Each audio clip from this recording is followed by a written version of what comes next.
एक ओंकार सतनाम करता पुरख निरभਉ निर्वैर अकाल मूरत अजूनी सैभं गुर प्रसाद जप आद सच जुगाद सच है भी सच नानक होसी भी सच। गुरु प्यारी साध संगत जी, चल रही लड़ीवार कथा धन धन श्री गुरु ग्रंथ साहिब महाराज जी की अपार कृपा से हम सब श्रवण कर रहे हैं। पिछले कुछ दिनों से गुरु महाराज ने दया की है, जो हमें मूल मंत्र के जाप समझा रहे हैं, हमें समझने की बुद्धि दे रहे हैं और हमें जीवन में अपनाने का एक तरीका दे रहे हैं। तो आओ, जहाँ से कल प्रकरण समाप्त किया था वहीं से शुरुआत करते हैं।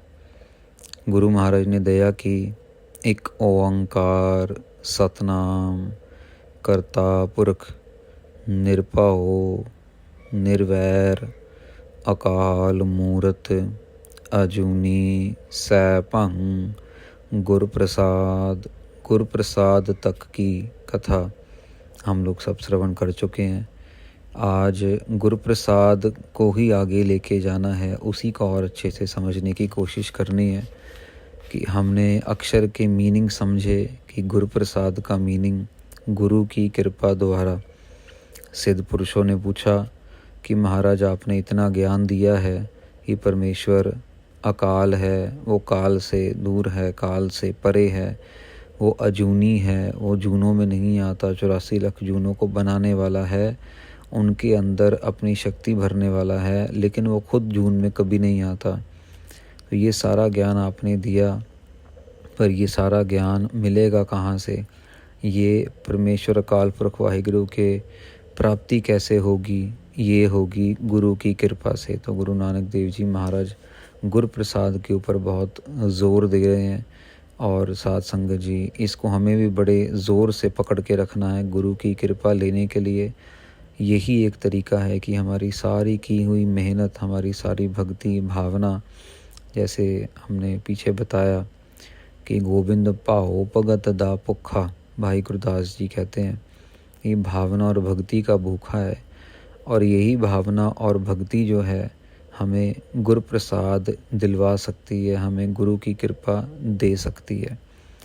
साध संगत जी, आम जिंदगी में हमें बहुत बारी ऐसे एहसास होते हैं कि यार ये काम तो कभी बन नहीं रहा, चलो गुरुद्वारे माथा टेक के आते हैं, चलो अरदास करते हैं और फिर फटाफट वो काम बन जाते हैं। बहुत बारी, अनगिनत बारी ऐसे एग्जाम्पल आए हैं।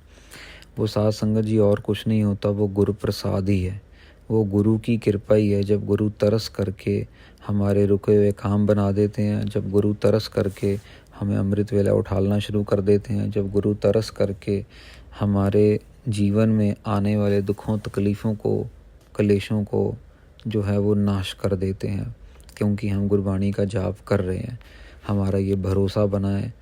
साध संगत जी, गुरु ग्रंथ साहिब महाराज के अंदर गुरु प्रसाद की बड़ी महानता आई है, गुरु की बड़ी महानता आई है।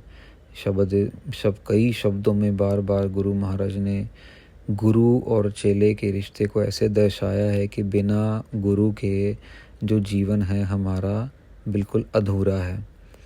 तो एक पंक्ति आती है साध संगत जी, आप सबने शायद सुनी हो, जे सहो चंदा उगवह सूरज चढ़ह हजार, एते चानन होंदिया गुर बिन घोर अंधार। इस पंक्ति का अर्थ क्या है साध संगत जी की, जे 100 चंदा उगवह, अगर 100 चंद्रमा भी उग जान, मतलब 100 चंद्रमा की रोशनी भी आ जाए, सूरज चढ़े 1000, अगर 1000 सूरज भी रोशनी देना शुरू कर दें, इतनी रोशनी, अभी तो हमसे एक सूरज की रोशनी बर्दाश्त नहीं होती, अगर 1000 सूरज भी चढ़ जाएं आसमान में वो रोशनी दे। गुरु महाराज कह रहे हैं एते चानन होंदे हैं, कहते इतने सारा, इतना चानन हो, इतना ज़्यादा रोशनी हो, इतनी ज़्यादा चमक हो, गुर बिन घोर अंधार, लेकिन फिर भी अगर जीवन में गुरु नहीं है तो हमारा जीवन बिल्कुल अंधेरा है। गुर बिन घोर अंधार, बिल्कुल गुप हनेरा, बिल्कुल काला हनेरा है हमारा जीवन। अगर हमारे जीवन में गुरु नहीं है, गुरु साहिब को हमने अगर अभी तक नहीं अपनाया, गुरबाणी का जाप नहीं कर रहे हैं, गुरु से जुड़ने की कोशिश नहीं कर रहे हैं, तो हम अभी तक अंधेरे में ही जी रहे हैं साध संगत जी। अगर गुरु की महानता इतनी बड़ी है ज़िंदगी में, तो गुरु प्रसाद की महानता कितनी बड़ी होगी, आप समझिए। मैं एक मिसाल फिर देता हूँ आपको। अभी मान लीजिए कि हिंदुस्तान की आर्मी है। अब आर्मी के लिए आर्मी के चीफ़ की सिलेक्शन होनी है। अब वो आर्मी का चीफ़ ऐसा होना चाहिए कि जिसने कई सारे एक्सपीरियंसेस लए हों, हर एक तरीके के जंग युद्ध लड़े हों, उसको पढ़ाई भी अच्छी आती हो, उसको आजकल के वेपन्स का भी पता हो, न्यूक्लियर का भी पता हो, सारी चीज़ें टॉप पता हो, तो उसकी अहमियत कितनी बड़ी हो गई। अब उसकी अहमियत इसीलिए बड़ी है क्योंकि कल को जब वो पोस्ट पे आएगा वो बंदा, तो उसने पूरे हिंदुस्तान की रक्षा की जिम्मेदारी लेनी है। कहीं पे कुछ लड़ाई हो रही है, कहीं पे कुछ एमिनेशन चाहिए, कहीं पे कोई किसी को फौजी को चोट लग गई, नुकसान हो गया, किसी की भर्ती करनी है, किसी को छुट्टी देनी है, ये सारी जिम्मेदारियों का मालिक बन जाता है वो आर्मी का चीफ़। तो अभी तो सिर्फ एक देश की आर्मी की बात हो रही है, तो इतनी ज़्यादा खोजबीन करनी पड़ती है, पड़ताल करनी पड़ती है, कितने सारे इंटरव्यू के राउंड लिए जाते हैं साथ संगत जी। कई महीने ये हायरिंग प्रोसेस चलता है, 6 महीने, 8 महीने, एक साल लग जाता है साथ संगत जी वो बंदा ढूंढने के लिए। ढूंढने के बाद उसको हायर करने के लिए टाइम लग जाता है, फिर उसको ट्रेनिंग भी दी जाती है, कभी कहीं भेजा जाता है अमेरिका, कभी कहीं, कि भी उनकी आर्मियों में कैसे चल रहा है, आप ये देख के आइए, समझ के आइए, नई चीज़ें क्या आ रही हैं। तो एक देश की आर्मी के चीफ़ को बनाने के लिए इतना परिश्रम करना पड़ता। आप सोचिए, परमात्मा जब परमात्मा ने जिसने सारा कुछ बनाना है, तो कितना भारी भरकम वो शक्ति को अपॉइंट करने के लिए अपने आप को परिश्रम करना पड़ेगा। क्यों? उस शक्ति में ही सब कुछ है। तो गुरु की हमारी ज़िंदगी में बहुत बड़ी महानता है साध संगत जी। और गुरु की महानता इसलिए है क्योंकि हमें गुरु प्रसाद तक पहुंचना है, हमें गुरु प्रसाद चाहिए। गुरु प्रसाद क्यों चाहिए, कैसे चाहिए? गुरु प्रसाद होता है साध संगत जी, जैसे गुरु नानक देव जी महाराज ने कृपा की थी भाई मर्दाना जी के ऊपर। गुरु नानक देव जी को पता था कि उन्होंने एक तीसरा धर्म चलाना है जिसका नाम है सिख धर्म, लेकिन उन्होंने भाई मर्दाना जी को लिया जो कि मुसलमान धर्म से थे, और वो एक मिरासी थे, एक गाना बजाना वाले थे। अब आजकल हम भी जैसे जो डांस वांस वाले होते हैं या डीजे वगैरह वाले होते हैं, उसी श्रेणी के मिरासी थे जो घर घर जाके गाना बजाते थे और गाना बजा के अपना गुजर बसर करते थे, पैसे जो मिल जाते उससे गुजर बसर करते थे। अब गुरु नानक देव जी महाराज ने इतनी बड़ी कृपा की भाई मर्दाना जी के ऊपर, और सारी उम्र उनको अपने साथ रखा। भाई मर्दाना जी रबाब बजाया करते थे और गुरु नानक देव जी गुरबाणी का उच्चारण कराया करते थे, राग के अंदर गुरबाणी का शब्द गायन करते थे।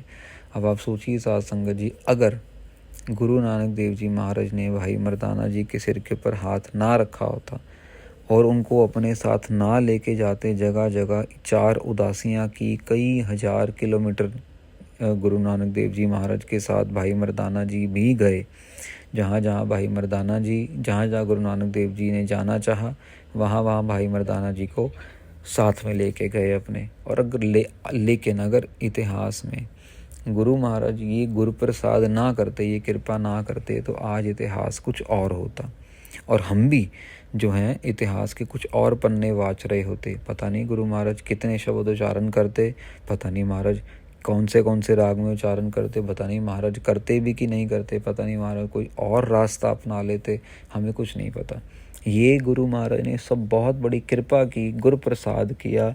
गुरु प्रसाद की बख्शिश से भाई मर्दाना जी को अपने साथ जोड़ा और हम सब तक इतनी प्यारी, इतनी मीठी अकाल पुरख वाहिगुरु जी की बाणी हम सबको हमारी झोली में डाली। साथ संगत जी, गुरु प्रसाद के बहुत एग्जाम्पल आते हैं इतिहास में। एक एग्जाम्पल गुरु महाराज कृपा करते हैं, गुरु अमरदास जी महाराज कृपा करते हैं। जब धीरे धीरे सिख धर्म फैलना शुरू होता है तो धीरे धीरे गुरु महाराज के पास संगत आती है, महाराज आप हमारे घर पे आइए, महाराज आप हमारी दुकान पे आइए, महाराज आप हमारे कारखाने पे आइए। लेकिन अब गुरु अमरदास जी महाराज कहाँ कहाँ जाएं, वो तो शरीर करके तो बहुत बुजुर्गी में हैं।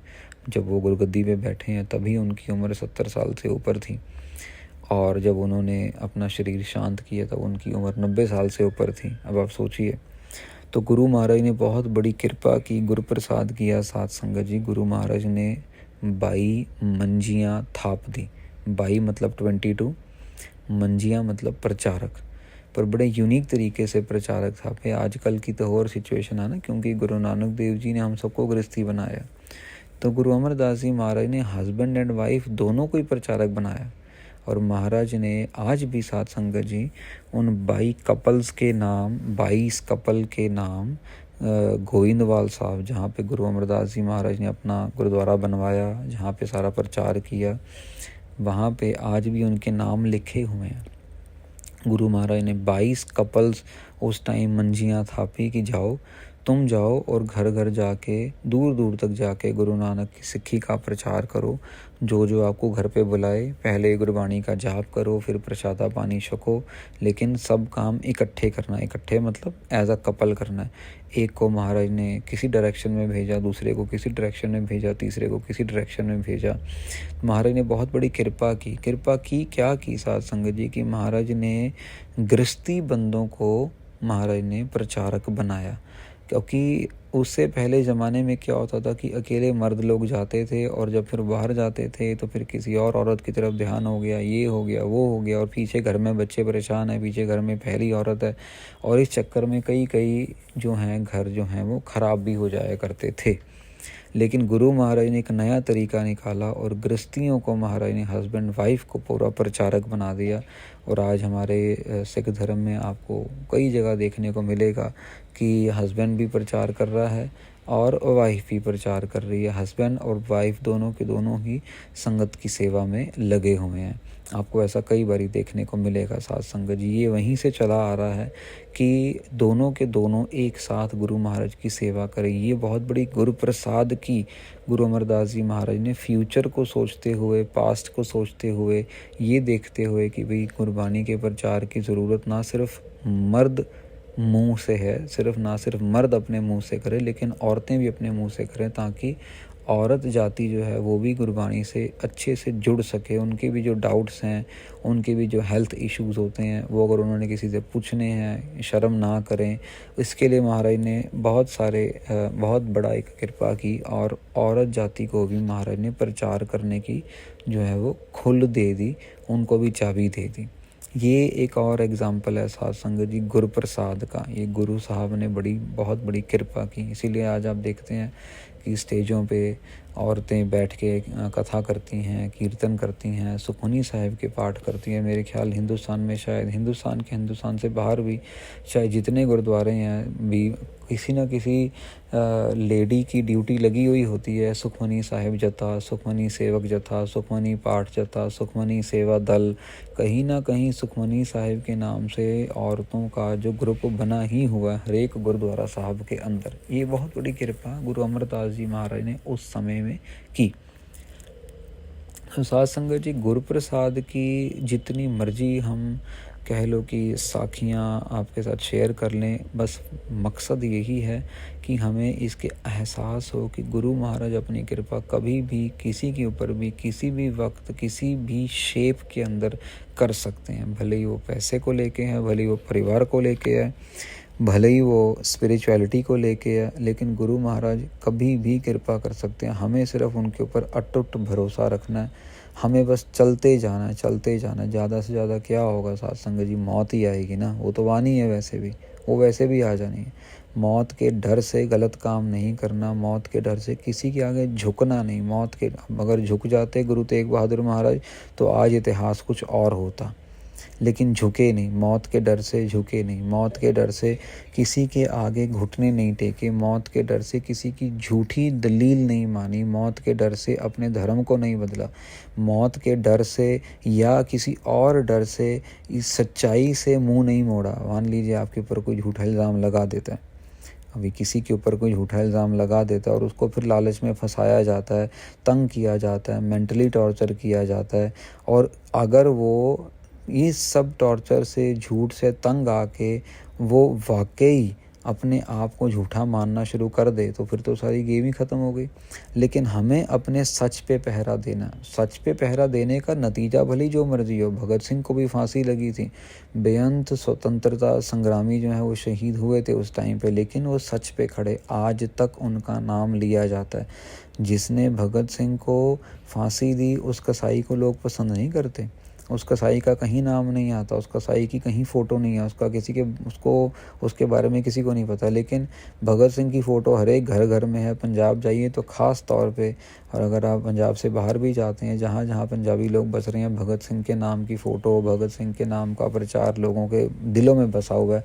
क्यों? करके उसने नौजवानी में इतना बड़ा कुर्बानी दी। लेकिन वो कुर्बानी कहाँ से दी? वो कुर्बानी आई गुरु प्रसाद से। गुरु महाराज ने उसको इतनी कृपा दी कि वो दिमाग लगा के अंग्रेज़ों के घुटनों में, उनके गिट्टों में मारे ताकि उनकी अकल ठिकाने पे आए। और बहुत कुछ किया उसने जिससे अंग्रेज़ों को कह लो कि कमज़ोर होना पड़ा, या उनकी सोच में फ़र्क पड़ा, या उनको ऐसा लगा कि यार इतना भी आसान नहीं है कि हम चुपचाप यहाँ पे आएँ और राज करते रहें और हमारी कोई बगावत ही ना करें। हमने तो सोचा था कि हमें कोई कुछ कहेगा ही नहीं, पर ये पंजाब के जो लोग हैं ये तो बहुत गर्म खून है और ये इतनी आसानी से पीछे नहीं हटते हैं। इनको तोड़ना बहुत आसान है।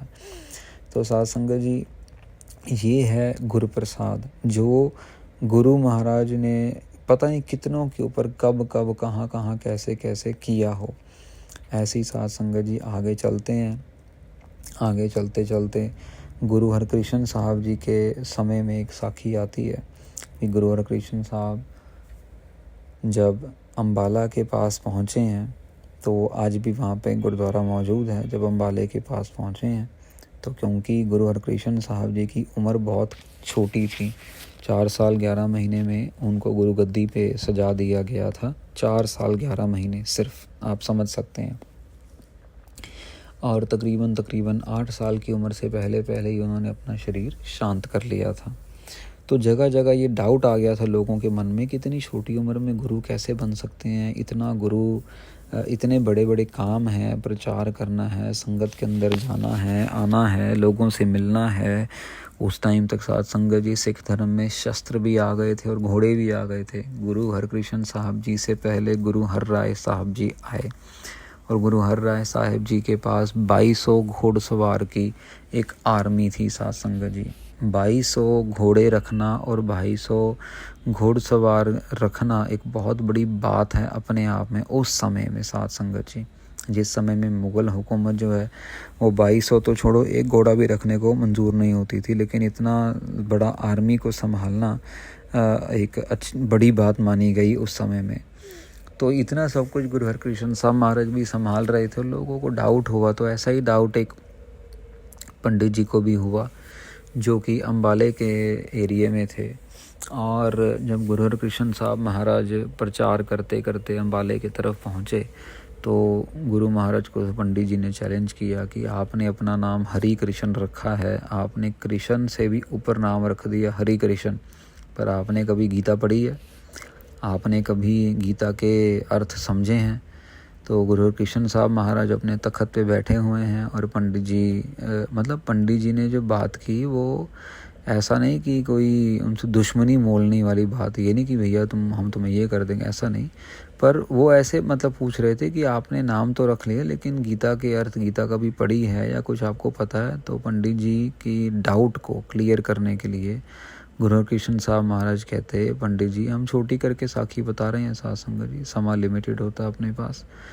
तो पंडित जी को गुरु हरकृष्ण साहब महाराज कहते हैं, पंडित जी हम अगर अपने मुंह से गीता के अर्थ करेंगे तो आपको लगेगा कि हमने पढ़ लिए, सीख लिए, कुछ कर लिया। कहते हम नहीं अर्थ करते, आप ऐसा करो जो आप समझते हो बंदा जिसने कभी अर्थ ना किए हों, जो आप समझते हो कि कोई मूर्ख है या कुछ है, आप उस बंदे को ले आओ और गुरु महाराज की कृपा से हम उससे आपको गीता के अर्थ करके सुनवाएंगे। हमने कर दिए तो फिर तो आपको लगेगा कि भैया ये गुरु नानक की जोत है, गुरु नानक की गद्दी है, ये तो कर ही सकते थे, पर हम नहीं करते। आप ढूंढो। पंडित जी जाते हैं बाज़ार में जाते हैं, देखते हैं कहीं आजू बाजू कोई ऐसा है बंदा, उनको ही बनता मिलता है साध संगत जी, छज्जू मिलता उनको, छज्जू जो है कोड़ की बीमारी से लथपथ है, उसके शरीर में सारी जगह खून निकल रहा है। छज्जू बोल नहीं सकता, छज्जू सुन नहीं सकता, छज्जू का शरीर सारा बीमार हुआ पड़ा है, ना बोल सकता है ना सुन सकता है, कपड़े वगैरह फटे हुए हैं। और छज्जू को जो है पंडित जी महाराज के दरबार में ले आते हैं, महाराज जी ये लो आ गया, इससे करके दिखाओ अर्थ, तब मानते हैं हम आपको कि आप हर कृष्ण हो। तो गुरु हरकृष्ण साहब महाराज ने कृपा की साध संगत जी, और छज्जू के सिर के ऊपर हाथ रखा, और छज्जू की पहले तो सारी की सारी जो है वो बीमारी दूर की, और उसको बोलने की शक्ति दी, उसको सुनने की शक्ति दी। और छज्जू को बोला कि छज्जू जैसे जैसे पंडित जी तेरे से सवाल पूछें तू गीता के अर्थ करके सुनाता जा। तो एक तरफ पंडित जी सवाल पूछ रहे हैं गीता में से कि इसका क्या अर्थ है, तो यहाँ पे छज्जू जो है वो उसका जवाब दे रहा है, और सारी संगत हैरान हो रही है कि जो बोल नहीं सकता था, सुन नहीं सकता था, जो अभी तक कौड़ी था, शरीर सारा खून से भरा हुआ था, ये छज्जू के ऊपर इतनी बड़ी कृपा कैसे हो गई, ये तो गीता के अर्थ कर रहा है। आसपास चारों तरफ शोर मच गया, अरे छज्जू, वो जो छज्जू था, वो जिसको बीमार था, बोल नहीं सकता था, गुरु हरकृष्ण साहब ने कृपा की। तो साध संगत जी उस यादगार में आज भी गुरुद्वारा पंजोखड़ा साहिब अम्बाला में बना है। जब कभी अम्बाला जाने का समय लगे तो ज़रूर दर्शन करके आना। एक मान्यता है कि वहाँ पे जाओ तो कोढ़ का रोग ऐसे दूर होता है। अगर ज्ञान चाहिए कथा करने के लिए तो वहाँ ऐसे दरबार से ज्ञान मिलता है। तो जब भी मौका मिले तो ज़रूर जाइएगा। तो साध संगत जी ये एक और एग्जाम्पल है गुरु प्रसाद का, जहाँ पे छज्जू को तो पता भी नहीं था, वो तो बाज़ार में भी कहीं पे भी बैठा होगा, कुछ कर रहा होगा, सो रहा होगा, खाने की उम्मीद में लगा होगा, उसको कुछ खाना मिल जाएगा, उसको तो पता भी नहीं था। लेकिन गुरु महाराज ने अपनी नदर की, गुरु महाराज ने अपनी प्यारी निगाह करके, दया करके, तरस करके छज्जू को अपने दरबार में बुलाया और अपने दरबार से बेअंत खुशियाँ दे के भेजा साध संगत जी। अब आप ये समझिए कि ये कोई चमत्कार तो है नहीं, ये कोई लॉटरी सिस्टम तो है नहीं कि भैया उस समय 50 पर्चियाँ डाली थी और एक पर्ची निकल आई छज्जू की, ऐसा तो ये pure and pure Guru Prasad है। ये प्योर एंड प्योर गुरु की कृपा है। ये प्योर एंड प्योर गुरु का तरस है कि इतनी दुनिया में उस समय अम्बाले के आसपास गुरु महाराज ने छज्जू को ढूंढा और पंडित जी को प्रेरणा दी कि भैया छज्जू को ले आओ। पंडित जी के मन में बैठ गए गुरु साहब और छज्जू से अर्थ करवाने थे, उसको कृपा देनी थी, उसको गुरु प्रसाद का वारिस बनाना था कि बेटा तेरे ऊपर गुरु की कृपा है। तो उससे इतनी बड़ी सेवा गुरु महाराज ने ली। साध संगत जी, गुरु महाराज केवल बंदों पे नहीं, गुरु महाराज केवल मनुष्य पे नहीं, गुरु महाराज तो पशु पक्षियों पे भी बहुत बड़ी कृपा करते हैं। गुरु महाराज के घोड़ों पे, गुरु महाराज के हाथियों पे बड़ी बड़ी कृपा की है साध संगत जी गुरु महाराज ने। आप सब ने शायद सुनी होगी साखी भाई बचित्तर सिंह, जिन्होंने आनंदपुर साहिब में गुरु गोबिंद सिंह महाराज के साथ जंग युद्ध किया। महाराज का बहुत प्यारा सिख, महाराज का बहुत नज़दीक वाला सिंह हुआ भाई बचित्तर सिंह। भाई बचित्तर सिंह की कद काठी थोड़ी कम थी, 4 फुट 7 इंच के आसपास। कई इतिहासकार 4 फीट 10 इंच लिखते हैं, 11 इंच लिखते हैं, पर मेन बात यह है कि उनका कद जो था वो छोटा था। और यहाँ पे गुरु महाराज के 5 किले, आनंदगढ़, लोहगढ़, होलगढ़, तारागढ़, आनंदगढ़, ये किलों के अंदर गुरु महाराज को तंग कर रहे थे जो है मुग़ल सैनिक। गुरु महाराज का जो लोहगढ़ किला था वहाँ पे सारा का सारा गुरु महाराज का एमिनेशन पड़ा होता था। ये शस्त्र, अस्त्र, बंदूक, कृपान वहाँ पे बनता था, तभी किले का नाम लोहगढ़ पड़ा साध संगत जी। और मुग़लों को पता था कि अगर इस किले को हम काबू कर लेते हैं तो गुरु साहब का जितना भी एमिनेशन है, जितना भी शस्त्र अस्त्र है, वो सब हमारे कब्जे में आ जाएगा, तो गुरु और जो है वो कमज़ोर हो जाएगा। बड़ी कोशिश की किला लोहगढ़ को फतेह करने की, बड़ी कोशिश की कब्ज़ा करने की, लेकिन जब भी आगे बढ़े सिंह जो हैं वो टूट के पड़े और मुग़लों का नाश कर दें, हाथ नहीं लाने दिया। तो मुग़लों ने साथ संगत जी एक स्कीम लगाई। उन्होंने एक हाथी ढूंढा, बड़ा विशाल हाथी। वो विशाल हाथी के को चारों तरफ से गुरु महाराज मुग़लों ने लोहे से लाद दिया कि भाई हाथी को कोई तीर या कोई भाला, कोई नेजा, कोई बंदूक की गोली हाथी को मार ना सके। चारों तरफ से लोहा ही लोहा लगा दिया और उस हाथी को प्लान बनाया कि उसको शराब पिलाएंगे खूब, और उसको शराब के नशे में हाथी जो है वो दरवाज़ा किले का तोड़ देगा जाके। उसके माथे के ऊपर साथ संगत जी 7 तवे लगा दिए, बड़े बड़े, खूब बड़े बड़े तवे लगा दिए 10-10 फुट के, कि भाई वो लोहे के भार से जब आगे बढ़ेगा तो लोहे का जो दरवाज़ा वहाँ पे लगा है जो किले का जो दरवाज़ा है वो टूट जाएगा। अब ये खबर जब गुरु महाराज तक पहुंचती है कि महाराज कल को सुबह को किला लोहगढ़ में तैयारी हो रही है उसको दरवाज़ा तोड़ने की, मस्त हाथी अरेंज किया है, मस्त हाथी को बुलाया गया, उसको शराब वराब पिलाएंगे।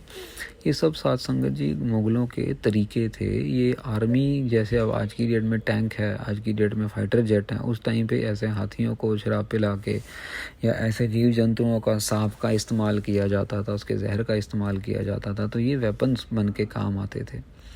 तो अब जब किला लोहगढ़ की बारी आई तो महाराज ने थापड़ा दिया। महाराज ने पूछा भाई वहाँ पे हाथी है, हमारा हाथी कौन है? तो गुरु महाराज के दरबार में एक दुनी चंद नाम का एक सिख था, तो बहुत ही तगड़ा, खाना पीना, 7 फुट हाइट उसकी। महाराज कहते कि वो हाथी भेज रहे हैं, हम अपना दुनी चंद भेजेंगे। तो दुनी चंद ने उस समय महाराज के दरबार में तो हामी भर दी, पर बाद में उसको अपने परिवार की टेंशन, बाद में उसको अपनी टेंशन भी मेरे को मरवा देंगे, ज़बरदस्ती मार देंगे। तो दुनी चंद जो है रात में ही पीछे के दरवाजे से ऊपर से छलांग मार देता है नीचे कि भाई मैं तो नहीं जाना, किसी और को भेज देंगे, मैं गायब ही हो जाता हूँ, यहाँ से मैं चले ही जाता हूँ। साथ संगत जी दुनी चंद नीचे जब छलांग मारता है तो जा रहा होता है जंगल में, और उसके पीछे सांप छोड़ के, या उसको सांप, कई इतिहासकार कहते हैं सांप छोड़ दिया, कई कहते हैं सांप ने डस लिया जंगल में, और वो वहीं पे मर जाता है। सुबह होती है, गुरु गोविंद सिंह महाराज पूछते हैं दुनी चंद, तो महाराज के सिंह कहते हैं महाराज ऐसा लगता है कि वो रात में भाग गया, डर गया होगा। तो महाराज कहते हैं अभी क्या करें? तो भाई 75 सिंह आते हैं, छोटी कद वाले, गुरु महाराज को कहते हैं गुरु महाराज आप थापड़ा दो और उस हाथी को तो मैं एक ही बार में चकनाचूर कर दूंगा। गुरु महाराज सुन के बहुत खुश होते हैं, तो गुरु महाराज थापड़ा देते हैं उनको। उस समय इतिहास में आया है साथ संगत जी की भाई 75 सिंह कहते हैं कि मेरे अंदर उस समय इतनी शक्ति आ गई थी कि मैं चाहता तो मैं पूरी धरती को पलट सकता था। गुरु गोविंद सिंह महाराज के थापड़े में इतना जोर था। हम क्या बात कर रहे हैं? गुरु प्रसाद। ये गुरु प्रसाद है साथ संगत जी, जो अचानक से हुआ, जो कोई प्लान तो दुनी चंद का था, लेकिन गुरु महाराज ने कृपा कर दी 75 सिंह के ऊपर।